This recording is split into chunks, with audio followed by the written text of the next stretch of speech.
Take a look at this. This is called the candle problem. Anna Reilly, one of the great economists of our time, he and 3 colleagues did a study with some MIT students. They gave these MIT students a bunch of games that involved creativity and motor skills and concentration. And they offered them for performance 3 levels of rewards. Small reward, medium reward, large reward. Okay? Do really well, you get the large reward, on down. What happened? As long as the task involved only mechanical skill, bonuses worked as they would be expected. The higher the pay, the better the performance. Okay? But once the task called for even rudimentary cognitive skill, a larger reward led to poorer performance. There's a mismatch between what science knows and what business does. And what worries me as we stand here in the rubble of the economic collapse is that too many organizations are making their decisions, their policies about talent and people, based on assumptions that are outdated, unexamined, and rooted more in folklore than in science.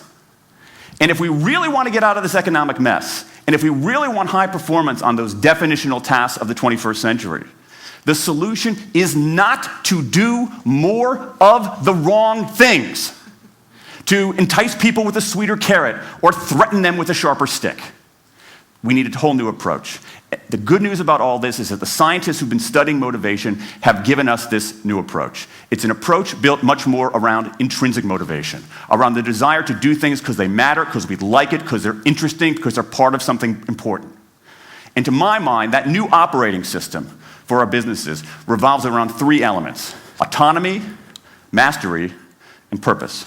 Autonomy, the urge to direct our own lives. Mastery, the desire to get better and better at something that matters. And purpose, the yearning to do what we do in the service of something larger than ourselves. These are the building blocks of an entirely new operating system for our businesses.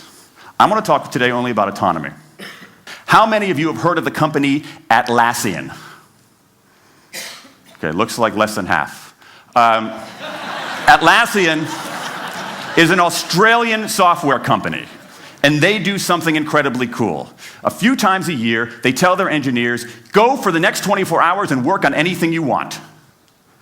As long as it's not part of your regular job, work on anything you want. So the engineers use this time to come up with a cool patch of code, to come up with an elegant hack. Then they present all of these stuff that they've developed to their teammates, to the rest of the company, in this wild and woolly all-hands meeting at the end of the day.